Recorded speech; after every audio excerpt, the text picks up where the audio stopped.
మా latest videos కోసం మా ఈ తెలుగు న్యూస్ ఛానల్ సబ్స్క్రైబ్ చేసి గంట సింబల్ యాక్టివేట్ చేసుకోండి.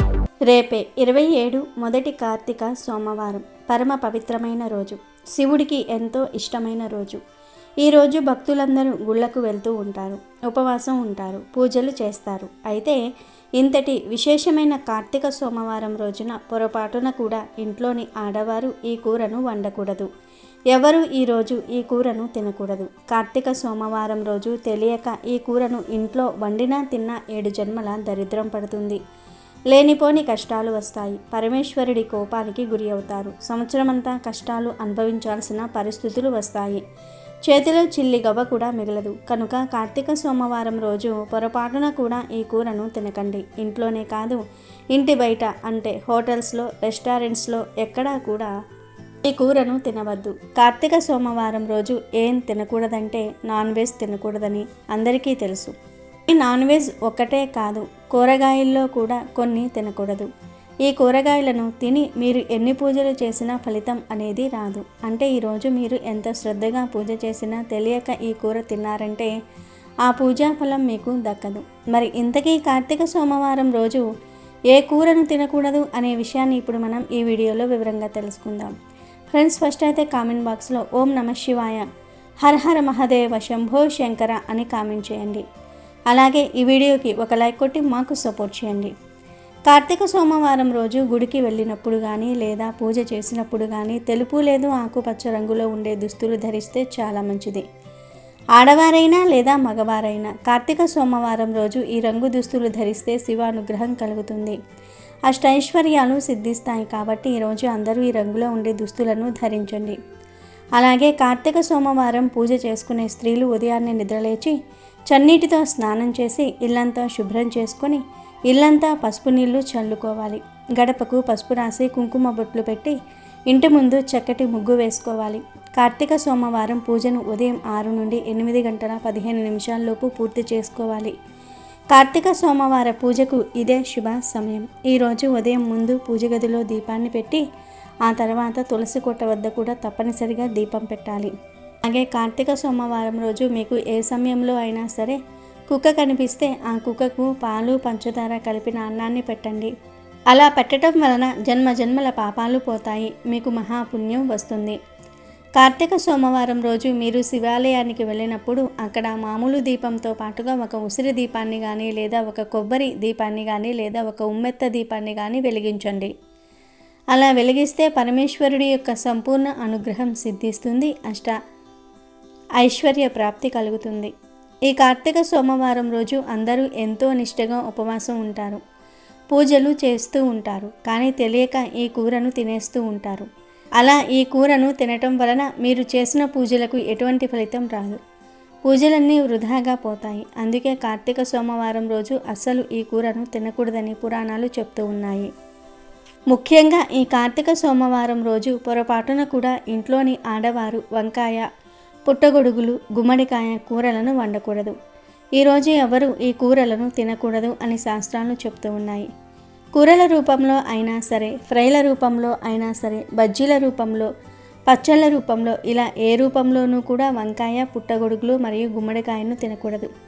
కాదని కార్తీక సోమవారం రోజు వంకాయను కానీ, పుట్టగొడుగులను కానీ, గుమ్మడికాయను కానీ తింటే అప్పుల పాలైపోతారు, లేనిపోని కష్టాలు వస్తాయి. చేతిలోని ధనమంతా కూడా ఖర్చయిపోతుంది, ఐశ్వర్యం హరించుకుపోతుంది, మహాపాపం తగులుతుంది. మీరు చేసే పూజలకు ఫలితం రాదు, శివుడి కోపానికి గురి అవుతారు. గుమ్మడికాయ అంటే బూడిద గుమ్మడికాయ, తీపి గుమ్మడికాయ, ఈ రెండింటినీ తినకూడదు.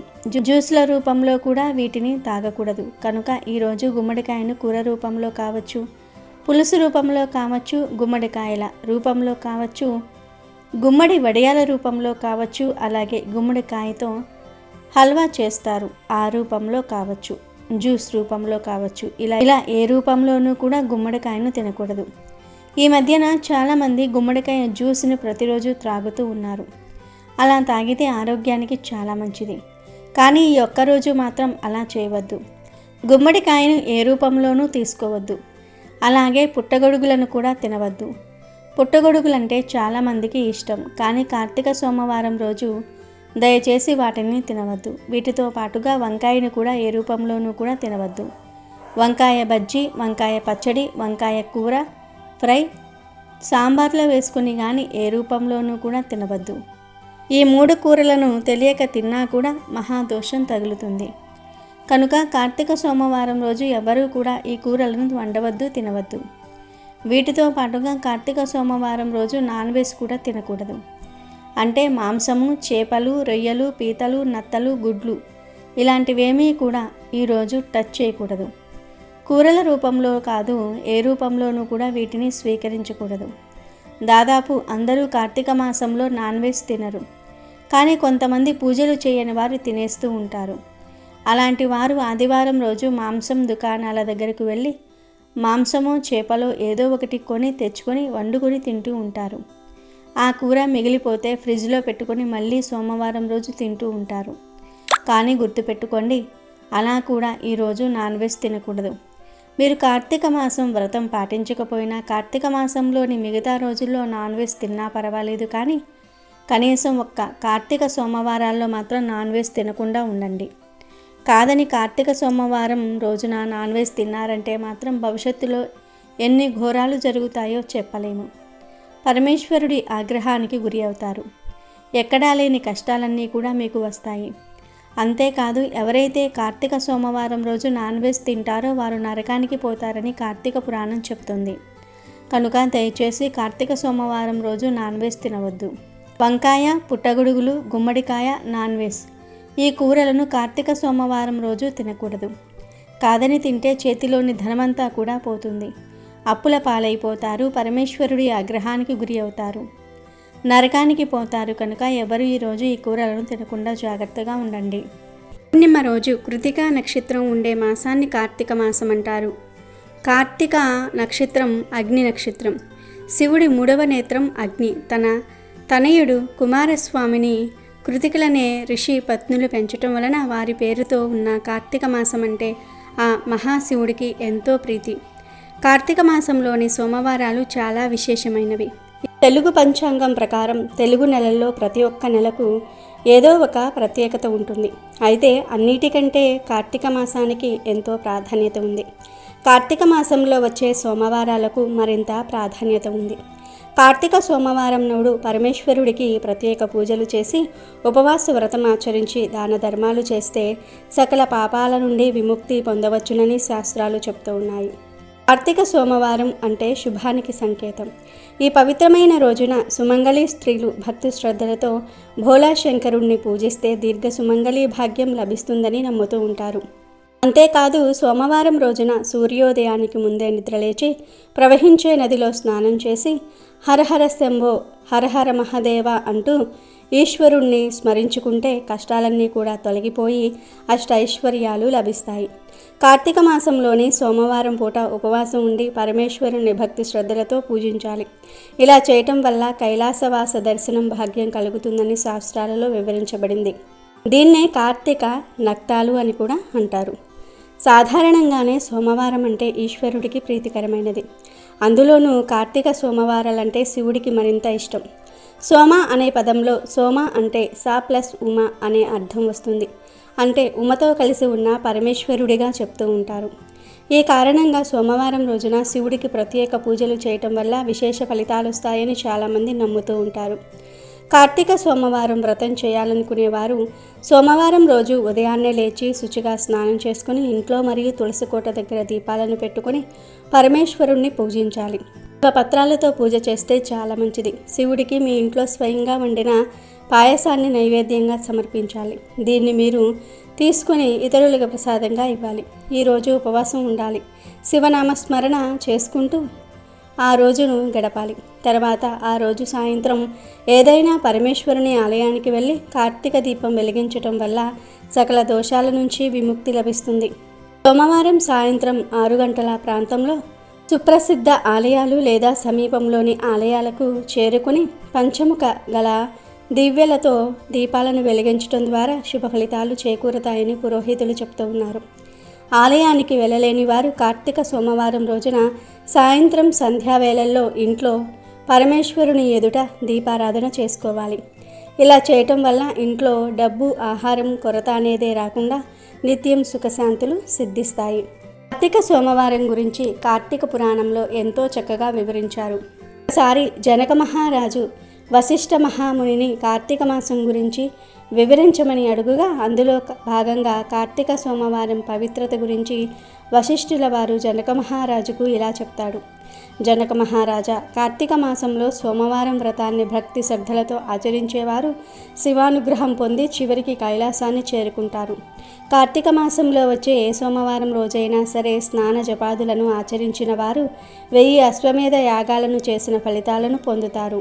కార్తీక సోమవారం రోజు ఈ 6 పద్ధతుల్లో ఒక పద్ధతిలో కార్తీక సోమవార వ్రతాన్ని ఆచరించిన వారి జన్మ ధన్యమవుతుందని వివరించారు. 6 పద్ధతులు ఏమిటి అంటే 1 ఉపవాసము, 2 ఏకభక్తము, 3 నక్తము, 4 ఆయాచిత్తము, 5 స్నానము, 6 తిలదానము. మొదటిగా ఉపవాసము అంటే ఈరోజు శక్తిగల వారు పగలంతా అభోజనముతో గడిపి అంటే ఏమీ తినకుండా గడిపి సాయంకాల సమయంలో శివాభిషేకం చేసి నక్షత్ర దర్శనం అనంతరం తులసి తీర్థాన్ని మాత్రమే సేవించాలని పేర్కొన్నారు. ఉపవాసం అంటారు. ఇది సాధ్యం కాని వారు 2వ పద్ధతి ఏకభుక్తము. ఏకభుక్తము అంటే ఉదయం స్నాన దాన జపాలను యథావిధిగా చేసుకుని మధ్యాహ్నమున భోజనము చేసి రాత్రి భోజనానికి బదులు తులసి తీర్థం మాత్రమే తీసుకోవాలి. దీనినే ఏకభుక్తము అంటారు. ఇది కూడా సాధ్యం కాని వారు 3వ పద్ధతి నక్తము పాటించాలి. అంటే ఈ పద్ధతిలో పగలంతా కూడా ఉపవాసం ఉండి రాత్రి నక్షత్ర దర్శనం తర్వాత భోజనం కానీ ఉపాహారములు కానీ స్వీకరించాలి. దీనినే నక్తము అంటారు. ఈ ఉపవాస పద్ధతి ఆ మహాశివుడికి అత్యంత ప్రీతికరమైనది. ఇక ఇది కూడా సాధ్యం కాని వారు 4వది అయిన ఆయాచిత్తమును పాటించాలి. ఆయాచిత్తము అంటే భోజనానికి తాము ప్రయత్నించకుండా ఎవరైనా వారికి వారుగా పిలిచి పెడితే మాత్రమే భోజనం చేయడాన్ని ఆయాచిత్తము అంటారు. ఇది కూడా సాధ్యం కాని వారు 5వ పద్ధతి అయిన స్నానం ఆచరించాలి. అంటే ఈరోజు స్నానం చేసి ఆహార నియమాలు పాటించకుండా శివ పంచాక్షరి మంత్రాన్ని పఠించాలి. ఇక ఇది కూడా సాధ్యం కాని వారు 6వ పద్ధతి అయిన తిలాదానం చేయవలెను. తిలాదానము అంటే మంత్రజప విధులు కూడా తెలియని వాళ్ళు ఈరోజు నువ్వులను ఒక సద్బ్రాహ్మణుడికి దానం చేసినా సరిపోతుంది. దీనినే తిలాదానం అంటారు. ఈ 6 పద్ధతుల్లో ఈరోజు ఏదో ఒకటి ఖచ్చితంగా ఆచరించాలి.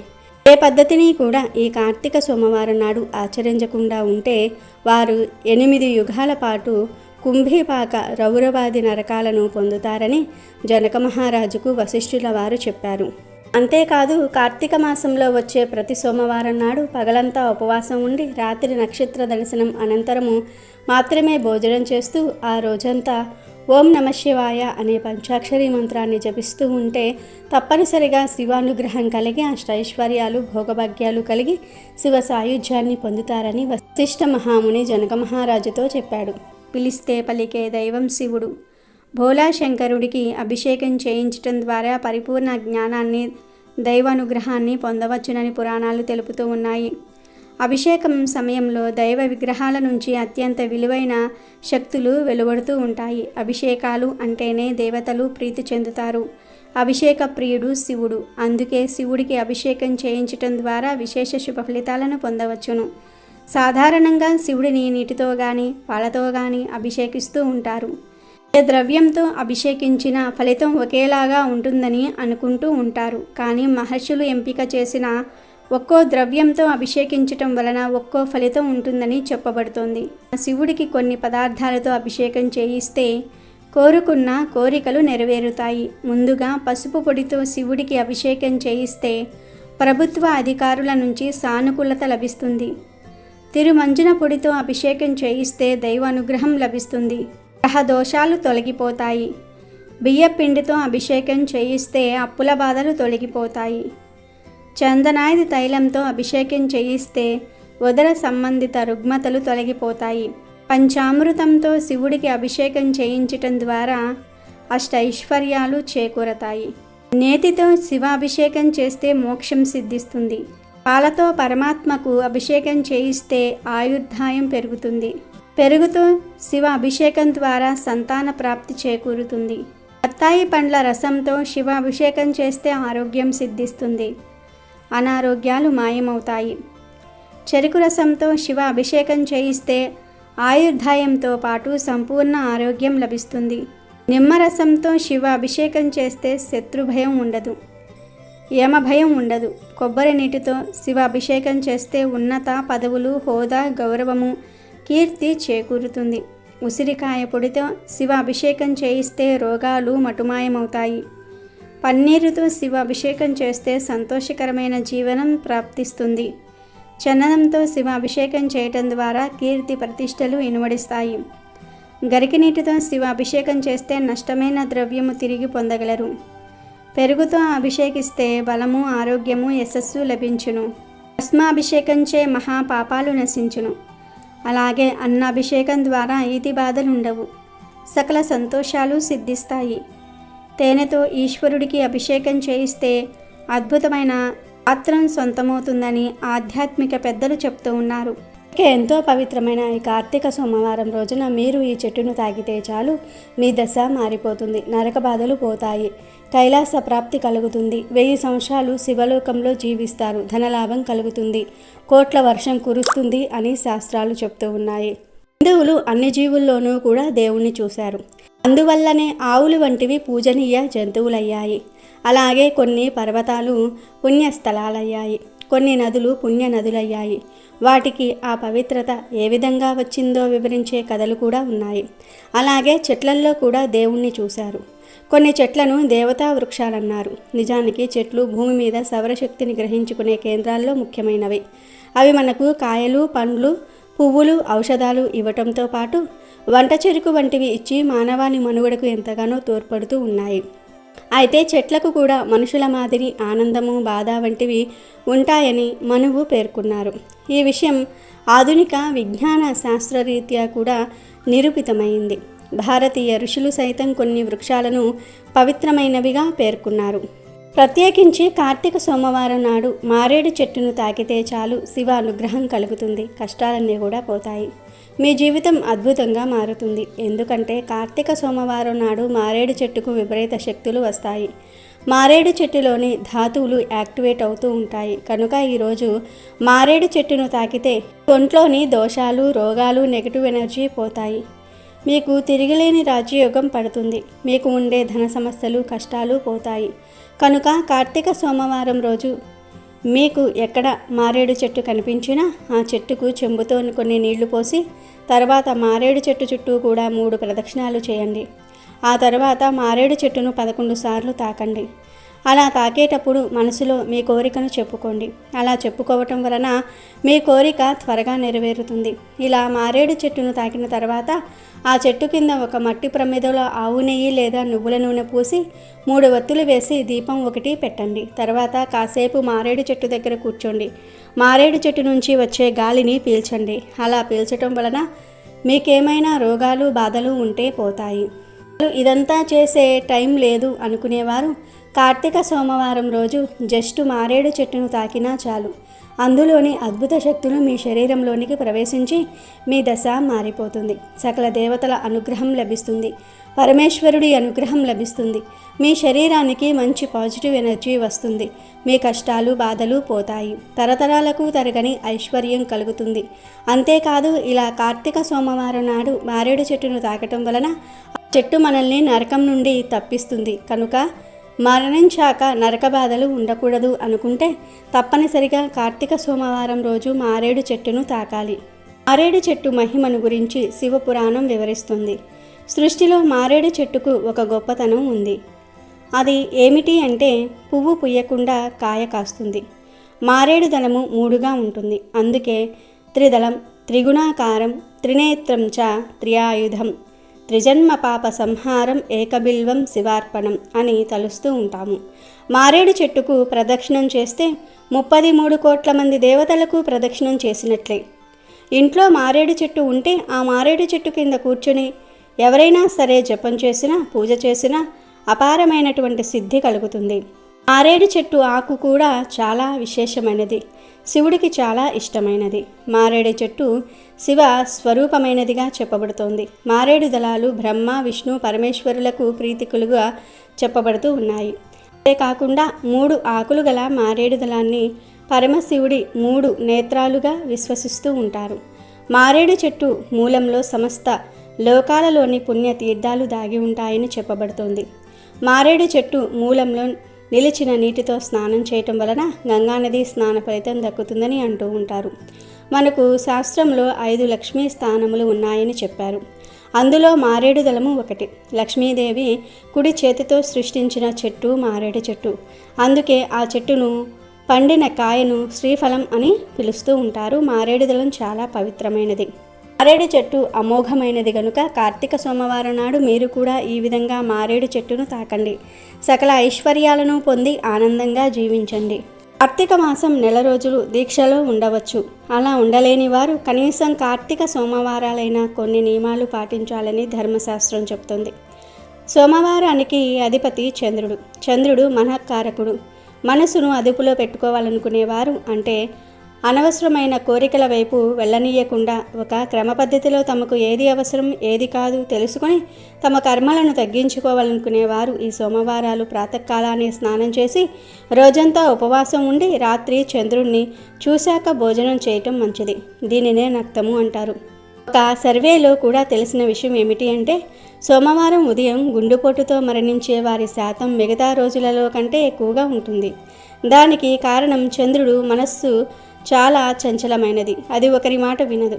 తనకు తోచినట్లు తాను చేసుకుంటూ వెళ్తుంది. దానిని అదుపులో పెట్టుకోవటం మానవునిగా పుట్టినందుకు మన కర్తవ్యం.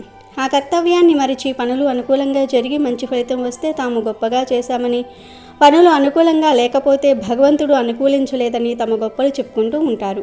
ఇది ఎంతమాత్రమూ సరైనది కాదు. మనసును అదుపులో పెట్టుకోవటం అందరికీ అవసరమే. కాబట్టి అందరూ తప్పకుండా కార్తీక మాసంలో ఈ సోమవారాల వ్రతం చేయాలి. కార్తీక సోమవారం అంతా కూడా పరమేశ్వరుని సేవలో తరిస్తే విశేష ఫలితాలు వస్తాయి. కార్తీక సోమవారం ఆ పరమేశ్వరుడికి ఎంతో ఇష్టమైన రోజు.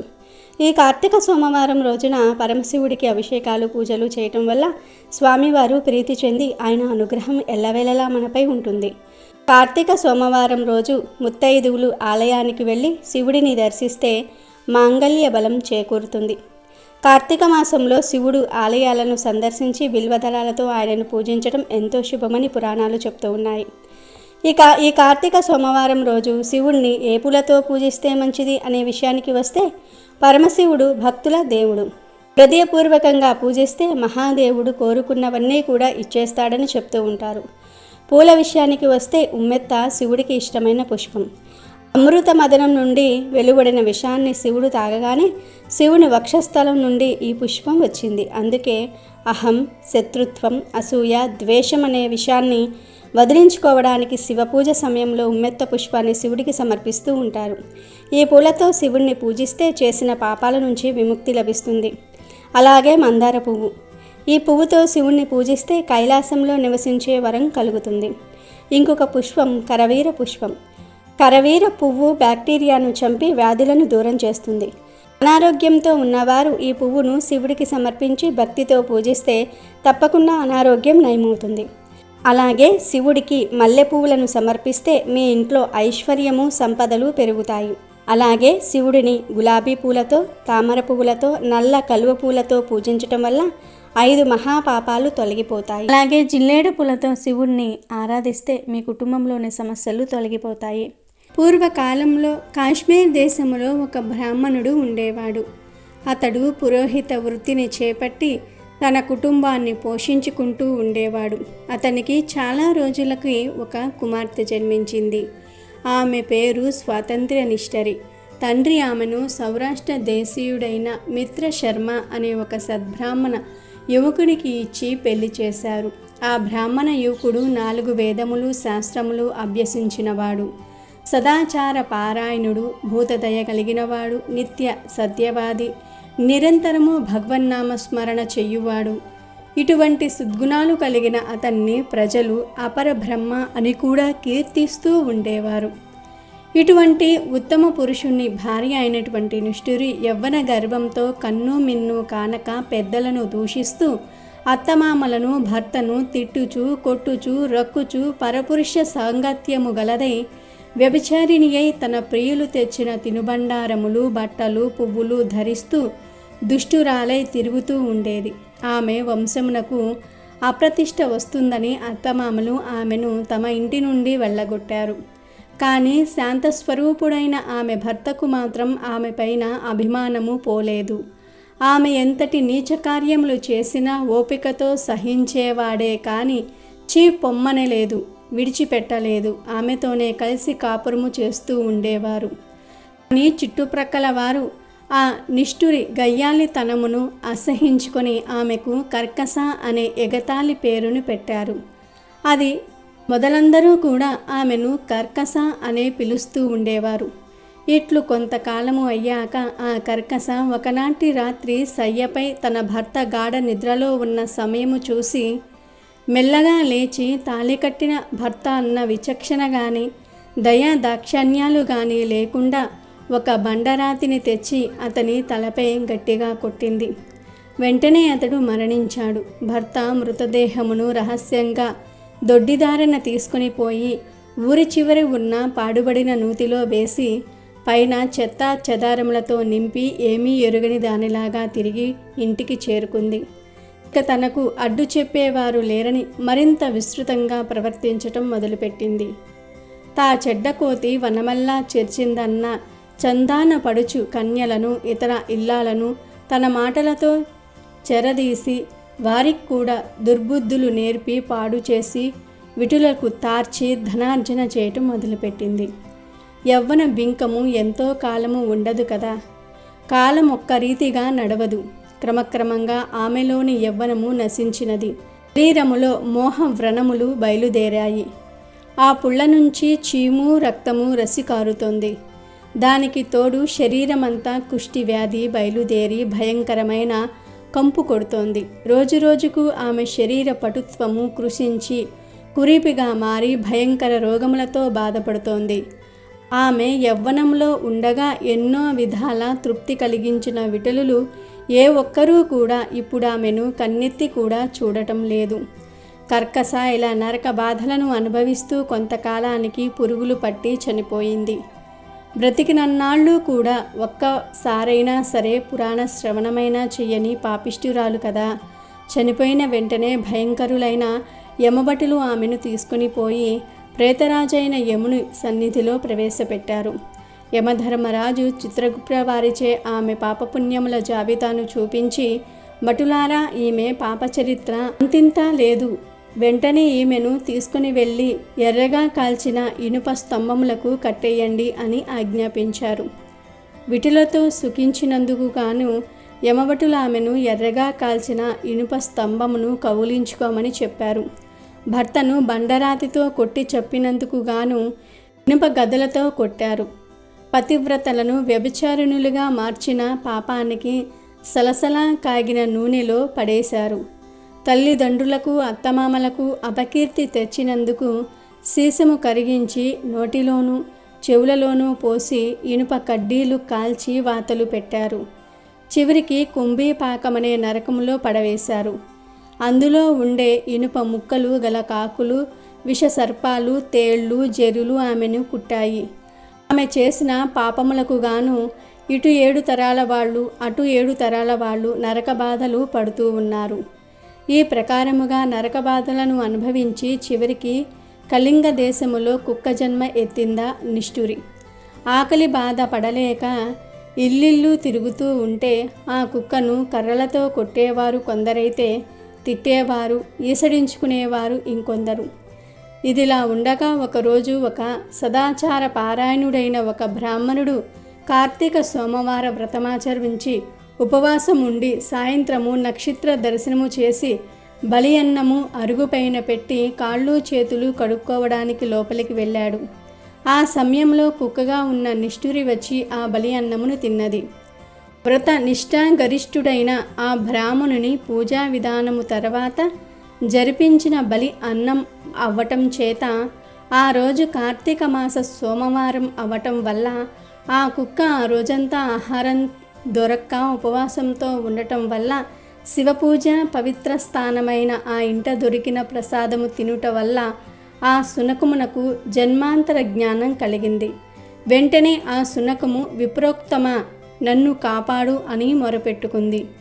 ఆ మాటలు బ్రాహ్మణుడు విని బయటకు వచ్చి చూశాడు. అక్కడ కుక్క తప్ప మరెవ్వరూ అతనికి కనిపించలేదు. దాంతో లోపలికి వెళ్ళబోతూ ఉండగా మళ్ళీ రక్షించుము రక్షించుము అని కేకలు వినిపించాయి. దాంతో ఆ విప్రుడు బయటకు వచ్చి ఆ మాటలు ఆ శునకము మాట్లాడుతుందని గ్రహించి, ఎవరు నీవు, నీ వృత్తాంతమేమిటి అని అడిగాడు. అప్పుడు ఆ కుక్క, మహానుభావ, ఈ పుట్టుకకు వెనుక 15 జన్మలలో నేను వరుసగా విప్ర కులాంగనని, వ్యభిచారిణినై, అగ్నిసాక్షిగా పెళ్లాడిన భర్తను చంపి, వృద్ధాప్యములో కుష్ఠిరాలినై తనువు చాలించాను. ఆ తరువాత యమదూతల వల్ల మహానరకం అనుభవించి నా పూర్వీకుల పుణ్యము వల్ల ఈ జన్మలో కుక్కగా పుట్టాను. ఈరోజు మీరు కార్తీక సోమవార వ్రతము చేసి ఇక్కడ ఉంచిన బలి అన్నమును తినటం వల్ల నాకు ఈ జ్ఞానోదయము కలిగినది. కాబట్టి ఓ విప్రోత్తమ, నాకు మహోపకారంగా మీరు చేసిన ఒక్క కార్తీక సోమవార వ్రత ఫలాన్నిచ్చి నాకు మోక్షము కలిగించమని ప్రార్థిస్తూ ఉన్నాను అని వేడుకుంది. కార్తీక సోమవార వ్రతములో చాలా మహత్యమున్నదని గ్రహించి ఆ బ్రాహ్మణుడు ఒక్క సోమవారం నాటి ఫలమును ఆమెకు ధారపోశాడు. దాంతో వెంటనే ఒక పుష్పక విమానము అక్కడికి వచ్చింది. ఆమె అందరికీ నమస్కారం చేసి అందరూ చూస్తూ ఉండగానే ఆ విమానం ఎక్కి శివ సాన్నిధ్యము చేరింది. కాబట్టి ఎవరైతే కార్తీక సోమవార వ్రతాన్ని ఆచరిస్తారో వారు శివ సాయుధ్యాన్ని పొందుతారని ఈ కథ ద్వారా మనకు తెలుస్తుంది. వీడియో నచ్చితే లైక్ చేయండి, షేర్ చేయండి, బట్ సబ్స్క్రైబ్ చేసుకోవడం మర్చిపోవద్దు.